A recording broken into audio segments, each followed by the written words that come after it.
We would like to share some of our findings from a project we conducted with individuals living in residential care.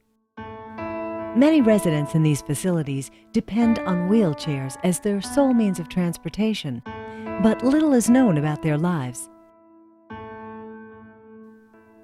To find out how wheelchairs were used in these places, we interviewed residents from 2 facilities and studied them using their wheelchairs.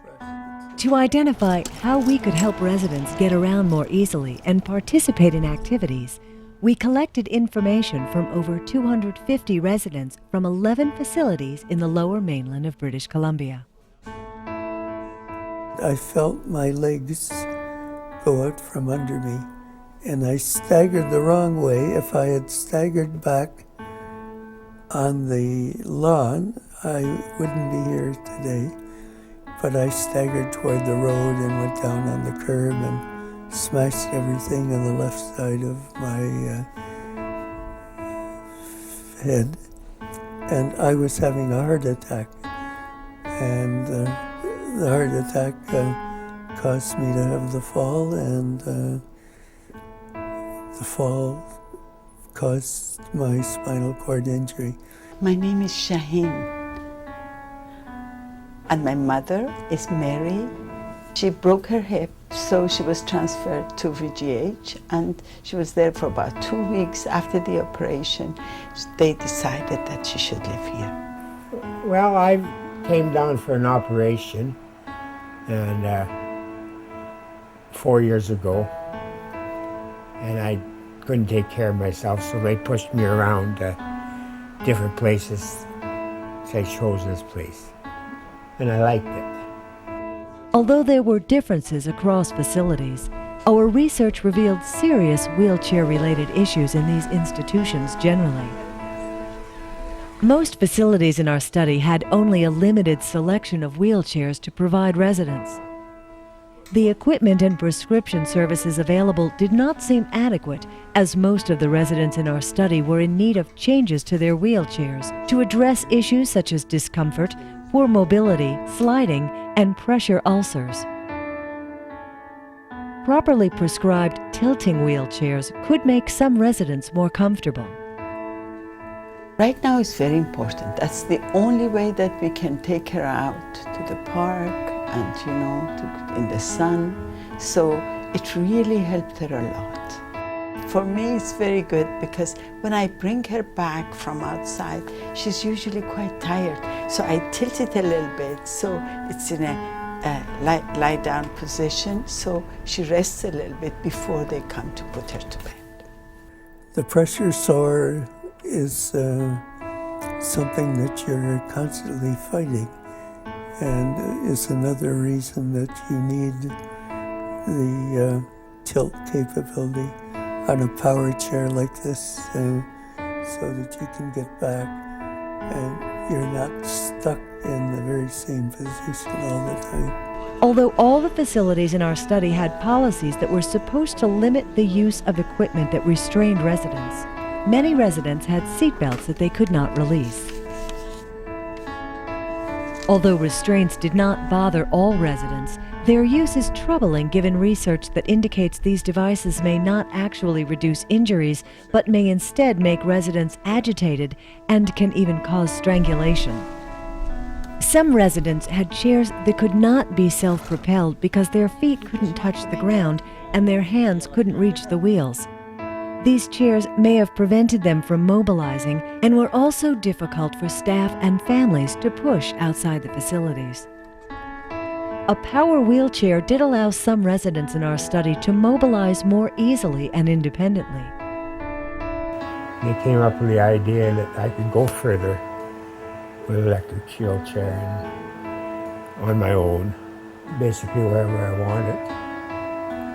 So I said, okay, I'll try it. When facility-owned wheelchairs were not suitable, residents were required to acquire their own wheelchairs, sometimes at considerable cost. In Ontario, they have a plan where the capital acquisition is paid for 75% by the province.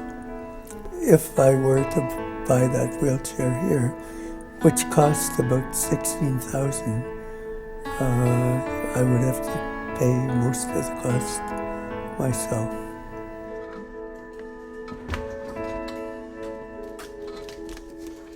We found that residents who were more mobile participated in activities more frequently. I like ones with a picture on the front. While residents using wheelchairs in the community came across physical barriers, they also encountered attitudes that made them feel ignored and devalued. They just don't care. You're in a wheelchair. They look at you, you're a little fat and in a wheelchair. What? They don't talk to you, they don't ask you, they don't move. They don't ask you if you want to go through. Usually they don't move. Which I guess they don't have to, but they can at least move away and let you go by. Most residents could not leave the facilities on their own and relied on facility recreation programs to occupy their time. But budgetary restrictions meant that programs were not always available, and half of our participants indicated they were often bored. Well, the summers are bad here because everybody's on holidays. Saturdays and Sundays are bad because everybody's off, and everybody's on holidays now. And when that happens, they just don't have programs. So you gotta go out and find your own entertainment. And I don't have the imagination, so all you do is you go into the stores. We found that residents who had more family support went to more places more often. If it's sunny and not raining, I take her out. There's a little park across the street. We go there, we sit there, there's a fruit store, so I buy her some fruit. If it wasn't for wheelchair, I wouldn't know what to do with her. Because I come here, sit here, there is not much to talk about if you come every day. But when you go outside, there's always something to talk about. Although Vancouver has a reputation of being one of the most accessible cities in the world, residents who use their wheelchairs in the community encountered physical and attitudinal barriers that made mobility difficult and prevented them from taking part in activities. I had an ophthalmology appointment and found that I couldn't get through the doors, which was quite a surprise. The main examining room doors were not wide enough, and I think I have a standard width chair. But some of the liquor stores, they have trouble getting into them because the aisles are smaller and there's boxes and stuff in the aisle.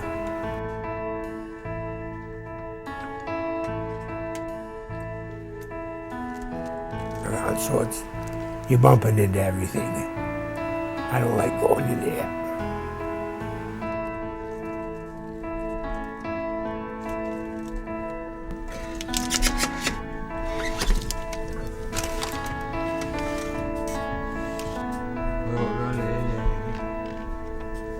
It's going to be hard to do this.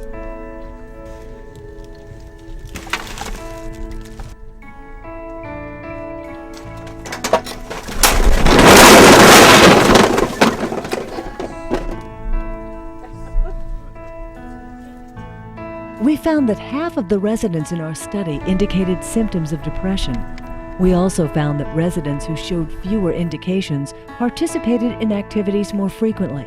So it may be that addressing the symptoms of depression could help to encourage participation in more activities for residents. It's a difficult thing to adjust to in your life after being active and all of a sudden finding yourself flat on your back and having to face it for the rest of your years, and needing to have things like the wheelchair and have good medical staff to get you to the state that I'm in now.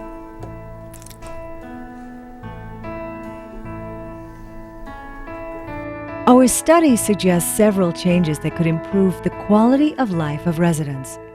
Staff training and monitoring programs could be introduced or improved in order to reduce the use of restraints. Better wheelchairs and wheelchair training, consistent recreational programming, and management of depression might allow residents the freedom to move around and take part in the activities that they value. I'll do one more. Oh, I'm